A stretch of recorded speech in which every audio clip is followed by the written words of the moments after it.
Hi, boys and girls. Mrs. Tento here. I'm ready to read you from the chapter book, Little House in the Big Woods. I'm ready to read the chapter Summertime. I'm going to read 1/3 of it, and then I'll read the other 2/3 in two separate videos. So let's begin. I'm putting my reading glasses on. There, now I'm ready to read. I hope everyone's doing well. Let's see, there's Ellie, there's Jackson, there's Cora and Chloe and Addison and Asher and everyone. Let's see, who's everyone? Charlie, of course you're there, probably with your sister. Okay, this is the chapter called Summertime.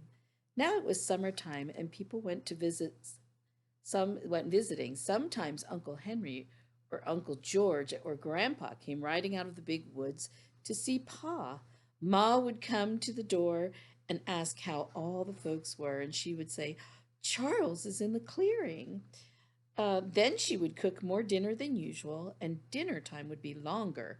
Pa and Ma and the visitor would sit talking a little while before they went back to work. Sometimes Ma let Laura and Mary go across the road and down the hill to see Mrs. Peterson. The Petersons had just moved in.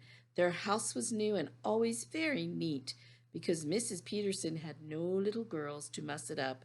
She was a Swedish woman, and she let Laura and Mary look at the pretty things she had brought from Sweden, laces and colored embroideries and china.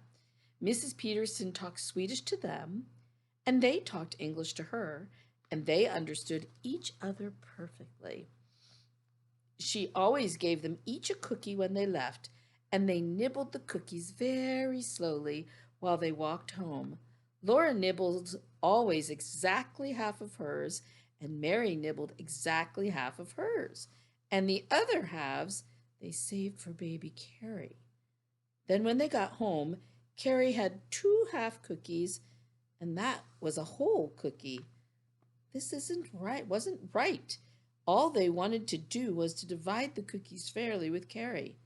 Now, kindergarten boys and girls, you know fractions. 3 kids, 2 cookies, what would you do? How would you split 1 cookie for 3 people? And then how many pieces would you get if you had 2 cookies that you split for 3 people? Let me know what you think.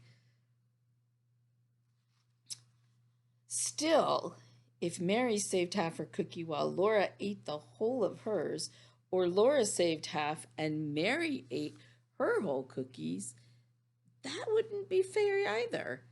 They didn't know what to do, so each saved half and gave it to baby Carrie. But that always felt that somehow that wasn't quite fair. Sometimes a neighbor sent word that the family was coming to spend a day. Then Ma did extra cleaning and cooking and opened the package of store sugar. And on the day set a wagon would come driving up to the gate in the morning, and there would be strange children to play with. When Mr. and Mrs. Juliet came, or Juliet, they brought Eva and Clarence with them. Eva was a pretty girl with dark eyes and black curls. She played carefully and kept her dress clean and smooth. Mary liked that. But Laura, she liked better to play with Clarence. Clarence was red-headed and freckled, and always laughing. His clothes were pretty too. He wore a blue suit buttoned all the way up the front with bright gilt buttons and trimmed with braid, and he had copper-toed shoes. The strips of copper across the toes were so glitteringly bright that Laura wished she were a boy. Little girls didn't wear copper toes. Laura and Clarence ran and shouted and climbed trees while Mary and Eva walked nicely together and talked. Ma and Mrs. Hewlett visited and looked at Godey's Lady's Book with Mrs. Hewlett that Mrs. Hewlett had brought, and Pa and Mrs. Hewlett looked at the horses and the crops and smoked their pipes. And here's a picture of Laura and Clarence climbing the tree. My, he looks too dressed up to be climbing that tree, but what fun. Once Aunt Lottie came to spend the day. That morning, Laura had to stand still a long time while Ma unwound her hair from the cloth strings and combed it into long curls. Mary was all ready, sitting primly on a chair with her golden curls shining and her china blue dress fresh and crisp. Laura liked her own red dress, but Ma pulled her hair dreadfully, and it was brown instead of golden, so that no one noticed it. Everyone noticed and admired Mary's. There, Ma said at last, your hair is curled beautifully, and Lottie is coming. Run meet her, both of you, and ask her which one she likes best, brown curls or golden curls. Laura and Mary ran out the door and down the path, for Aunt Lottie was already at the gate. Aunt Lottie was a big girl, much taller than Mary. Her dress was a beautiful pink, and she was swinging a pink sunbonnet by one string. Which do you like best, Aunt Lottie? Mary asked. Brown curls or golden curls? Ma told her to ask that, and Mary was a very good little girl who always did exactly what she was told. Laura waited to hear what Aunt Lottie would say, and she felt miserable. Well, I like both kinds best, Aunt Lottie said. Smiling, she took Laura and Mary by the hand, one on either side, and they danced along to the door where Ma stood. The sunshine came streaming through the window into the house, and everything was so neat and pretty. The table was covered with a red cloth, and the cook stove was polished shining black.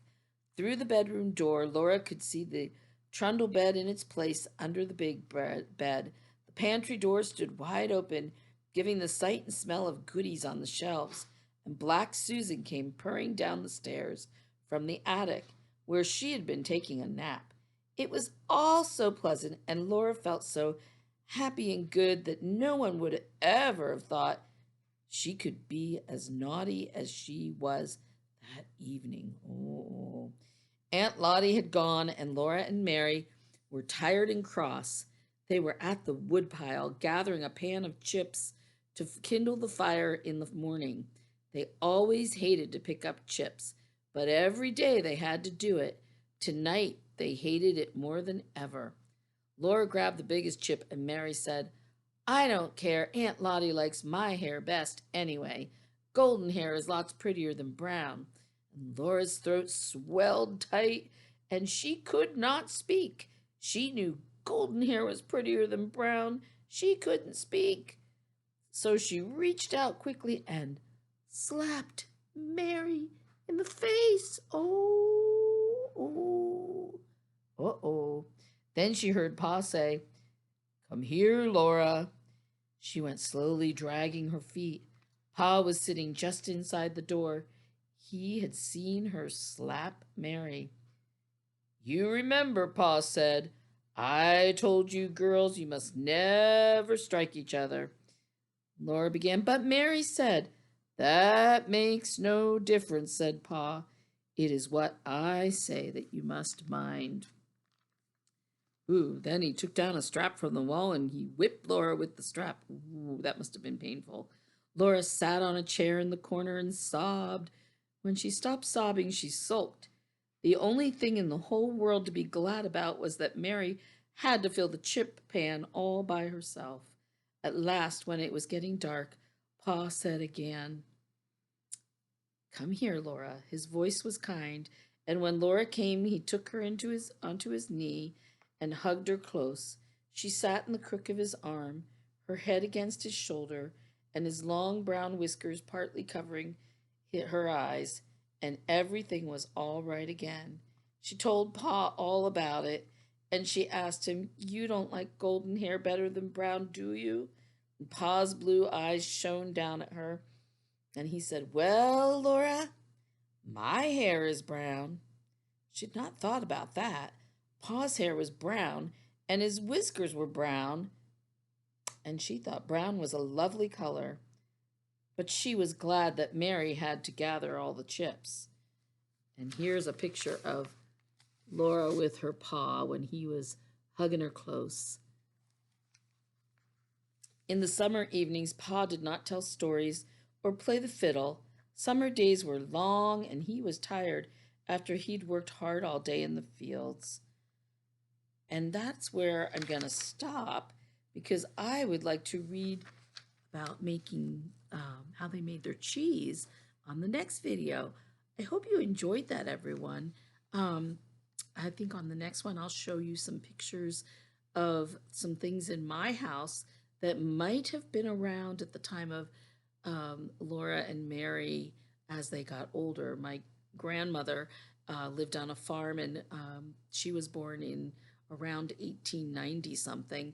So that was more than 100 years ago. And Laura and Mary, although they were more toward the 1880s or 70s, they would have had similar things. And I promise I will show you my lantern like Mary and Laura and their mom had when they went out and Ma slapped a bear. You wanted to see that lantern, so I'll bring that down to show you as well. I hope you enjoyed this part of the story. We'll see you on the next part. And that's the first part of Summertime Now, next for the second part.